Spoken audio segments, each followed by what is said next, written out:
आज की हमारी कहानी का नाम है आलोचना का असर। ये कहानी शुरू होती है मोहाली शहर से। यहाँ पीयूष नाम का एक लड़का अपने माता पिता के साथ रहता था। उसकी माँ का नाम रागिनी और पिता का नाम निखिल था। पीयूष बहुत ही चूजी स्वभाव का था। उसे दूसरों के कामों में हमेशा कोई न कोई कमी नजर आती थी। पीयूष, बेटा, ये देखो, तुम्हारे लिए तुम्हारी पसंद की सब्जी बनाई है। माँ, ये सब्जी तो बिल्कुल भी अच्छी नहीं बनी।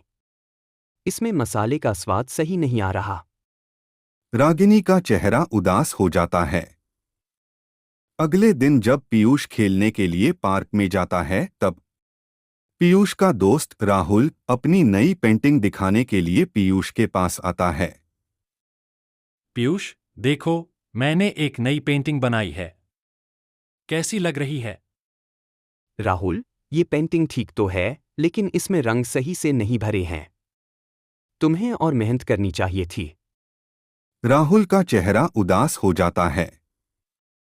घर में रात के समय पीयूष के पिता निखिल पीयूष के लिए नया खिलौना लाते हैं। देखो बेटा, तुम्हारे लिए एक नया खिलौना लाया हूं।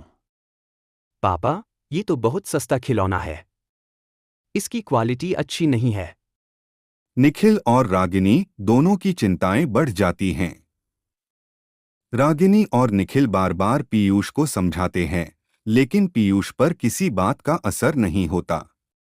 रागिनी और निखिल पीयूष के बिहेवियर में बदलाव लाने के लिए एक योजना बनाते हैं। पीयूष, बेटा, क्यों न इस संडे को हम अपने घर पर एक छोटी पार्टी रख लें? तुम अपने दोस्तों को बुलाओ और पार्टी की तैयारी खुद करो। ये तो बहुत अच्छी बात है।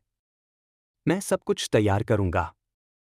रागिनी ने पीयूष के दोस्तों को पहले ही सारी योजना बता दी थी और वो सब भी रागिनी के साथ सहमत थे। पार्टी के दिन पीयूष ने खुद से खाना बनाया, सजावट की और खिलौनों का इंतजाम किया।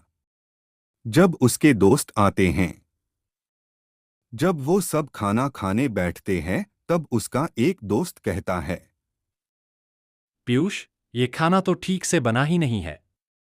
इसका स्वाद अच्छा नहीं है।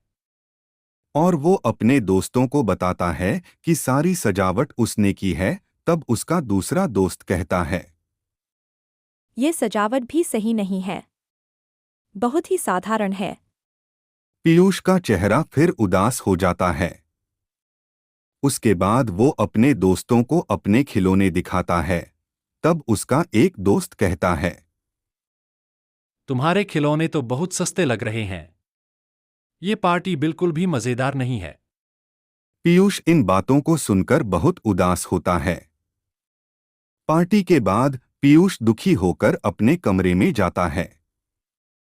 तब उसके माता पिता उसके पास जाते हैं और पूछते हैं, बेटा, क्या हुआ? तुम इतने उदास क्यों हो? माँ, मैंने कितनी मेहनत से खाना बनाया, सजावट की, लेकिन मेरे सभी दोस्तों ने मेरे हर काम में कमी निकाली। किसी काम की तारीफ नहीं की। अच्छा बेटा, जो तुम रोज सबके साथ करते हो वो? क्या मतलब पापा?